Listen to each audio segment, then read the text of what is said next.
पहले से ही ख्याति अर्जित प्राप्त है और यहाँ के जो परंपरागत शिल्पी हैं वो अच्छा हुनर कई क्षेत्रों में दिखाते हैं।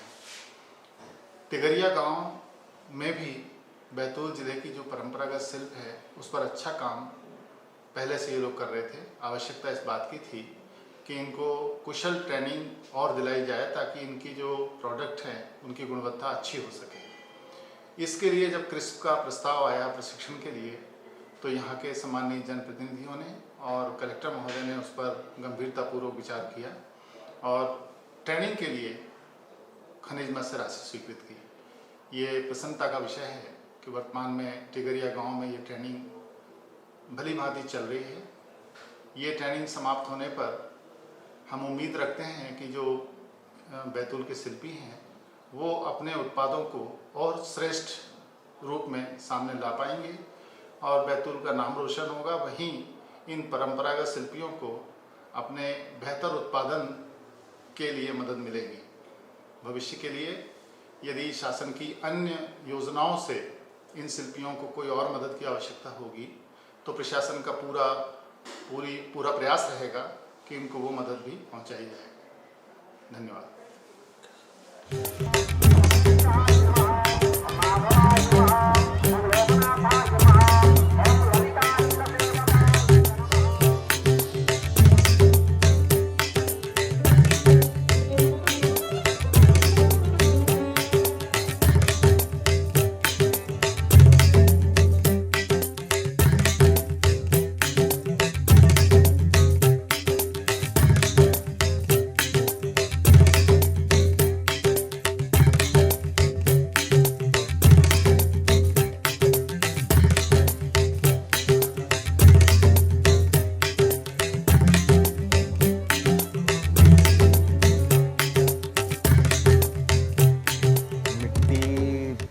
का एक आकार बना लेंगे किसी भी कलाकृति को तैयार करने के लिए। जैसे एक हिरण का बता रहे हैं, ये मिट्टी से तैयार कर लेंगे, भूसे वाली मिट्टी को मिला के तैयार कर लेंगे थोड़ी कड़क और उसका हिरण का शेप दे देंगे अंदर का जो बॉडी है।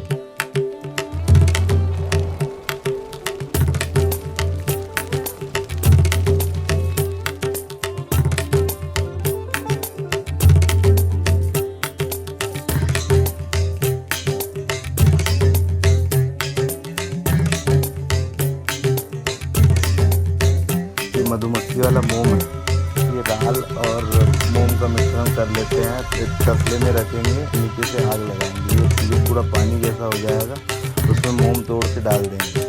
ये मोम और राल का मिश्रण बराबर हो गया तो ये मौसम के अनुसार उसमें खाने का तेल डालते हैं, जैसे सोयाबीन हो गया, फल्ली हो गया, तो उससे लचीलापन आता है और पानी के ऊपर कपड़े से इसको छान देंगे।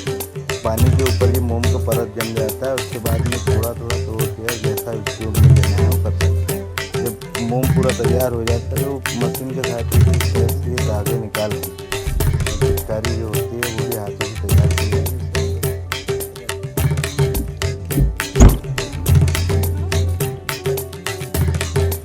मोम के धागे से पूरी डिजाइन जैसे इसको इस टाइप से करते हैं, जो पूरी बारीकियाँ इस टाइप का धागा चाहिए, धागे से पूरा डिजाइन हेलमेट करते हैं, पूरा हाथों से तैयार करते हैं।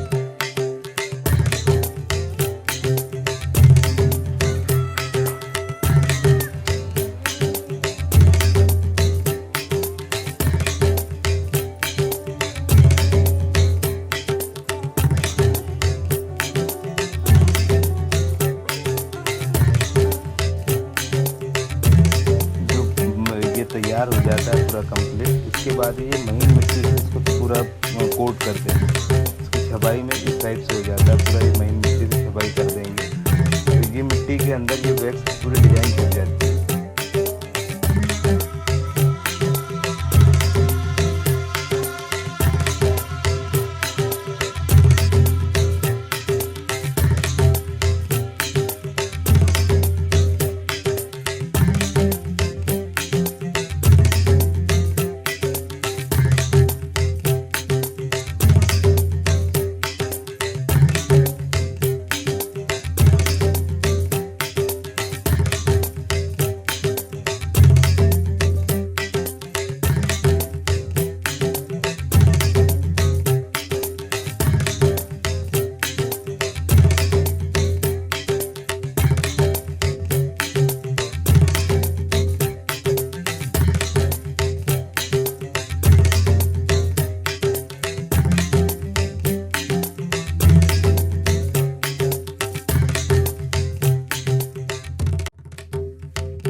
लगाने के लिए 2 भट्टी रखी है, एक मेटल गलाने के लिए और एक अलग से ये मोल्ड पकाने के लिए। मोल्ड पकाने के बाद में जब गर्म होता है तो वैक्स वाली जगह इस टाइप से पूरी खाली हो जाती है।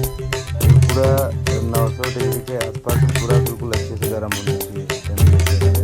ये भी और मेटल से पानी हो जाता है। जब मेटल पानी हो जाता है तो सेंसिटिव होता है कटोरी, स्टील या लोहे की कटोरी, उसमें लेके या फिर कुर्सी वेल का ही आता है, उसमें पकड़ के इस टाइप से डालेंगे यहाँ पे मेटल, तो उसमें मेटल पूरा फ्रेश हो जाता है। जहाँ जहाँ वेक्स था वो पीतल चला जाता है। तो फिर उसको तोड़ने के बाद में उसको तोड़ के निकाल देंगे। फिर इस टाइप से ये मोल्ड तैयार हो गया। ये ऐसी मारने की होता है, जो रनर जो रहता है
उसमें नवंबर से यहाँ काम सिखाने के लिए आई हूँ जरदोजी का। ये लोग सब काम सीख रहे हैं। पहले तो इतनी दिलचस्पी नहीं ली है, लेकिन अब बहुत अच्छे से दिलचस्पी ले रहे हैं, काम भी अच्छे से कर रहे हैं। और यहाँ कोई भी नहीं जानता था जरदोजी क्या होती है, लेकिन अब सभी लोग जानने लगे कि जरदोजी ये होती है, समझने लगे। काम भी उन लोगों को अच्छे से आ गया है। ये थालपोश है, सभी ने लड़कियों ने बनाए हैं। और ट्रे कवर भी है जो कि बनाए हैं इन लोगों ने। ये कुशन कवर है जो इन्हीं लोगों ने बनाए हैं, इनको तैयार भी किए हैं इन लोगों ने। अभी 2 महीने हुए हैं इनको काम करते हुए, और 4 महीने का कोर्स है ये। और ये थालपोश है,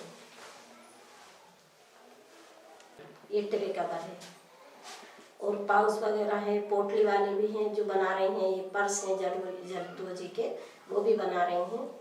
सब अच्छे से कर रहे हैं। किसकी तरफ से भी बहुत सहायता मिल रही है, इन लोगों को भी मिल रही है, हम लोगों को भी मिल रही है। और वही लोग आते भी हैं, ख्याल भी रखते हैं और अच्छे से सिखा रहे हैं हम लोग।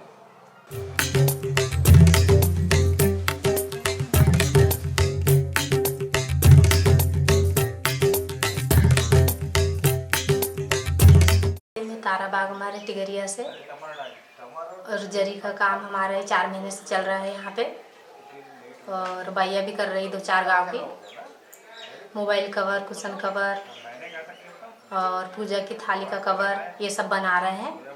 और अच्छे तरीक़े से हमारे बैतूल में भी बिक रहा है, और बाहर भी प्रदर्शनी में, मेले में बेचने के लिए ले जा रहा है। इससे हमारी भी और गांव की भाइयों की भी आमदनी हो रही है। ये क्रिप्स संस्था की ओर से पूरा कार्य किया जा रहा है, और मैं पुनः धन्यवाद देता हूं कि बहुत सराहनीय पहल है क्रिप्स संस्था की, जो कि सब लोगों को रोजगार मिल रहा है। धन्यवाद। मैं सभी से निवेदन करता हूं कि यहाँ पे अगर विधायक से या कोई नेताओं से या कहीं से भी जो राशि अगर आती है, तो ये हमारे गांव में महिलाओं को और आजू बाजू के 2-4-10 गाँव की महिलाओं को काफ़ी रोजगार मिल जाएगा, ऐसी उम्मीद करता हूँ। धन्यवाद। मैं वीरेंद्र कुमार पालीवाल, स्टेशन प्रबंधक, रेलवे स्टेशन बैतूल आज किस द्वारा प्रायोजित इस वर्कशॉप में आया हूँ। इसके पहले भी यहाँ मुझे 2-3 बार आने का अवसर प्राप्त हुआ। यहाँ के जो काम करने वाले कर्मचारी, जिन्हें कृष्ण ने प्रशिक्षित भी किया और प्रोत्साहित भी किया, निसंदेह इस आदिवासी बाहुल्य बैतूल जिले के लिए एक वरदान और एक सौभाग्य की बात है। यहाँ पर जो हमारे बेरोजगार महिलाएं हैं, पुरुष हैं, जिनका कहीं और रोजगार में कोई अवसर नहीं है, जिनके पास, उन्हें स्वावलंबित बनाने के लिए क्रिस्प का ये प्रयास निसंदेह सराहनीय है। और बैतूल जिले की ये महिलाएं, ये युवा आज स्वदक्ष होकर इस एक बहुत सराहनीय कला को जीवंत रखेंगे और इस जिले का नाम निसंदेह राष्ट्रीय स्तर पर और अंतर्राष्ट्रीय स्तर पर रोशन करने का भी काम करेंगे। मेरी बहुत बहुत शुभकामनाएं हैं। और निश्चित रूप से क्रिस्प का यह प्रयास सराहनीय है, जो निःशुल्क हमारे इस जिले के बेरोजगार महिलाएं, युवाओं को प्रशिक्षित करने का कार्य करता है। और मैं ये अपेक्षा भी करता हूँ कि इस कार्य में और भी हमारे युवा जुड़ेंगे और इस जिले का नाम रोशन करेंगे। हमारे बैतूल जिले के टिकरिया ग्राम में क्रिस्प के द्वारा जो कार्य किया जा रहा है वो काफ़ी सराहनीय है। स्थानीय लोगों को, विशेषकर महिलाएं जो कार्य के सिलसिले में अपने गांव के बाहर नहीं जा पाती, उन्हें स्थानीय तौर पर रोजगार का सुनहरा चांस यहाँ मिला है। माननीय प्रधानमंत्री जी के जो ख्वाहिश है, उसके तहत लोग अपने गांव में ही रोजगार कर रहे हैं और काम को बढ़ावा दे रहे हैं। क्रिप्स का यहाँ पे योगदान काफ़ी सराहनीय और प्रशंसनीय है।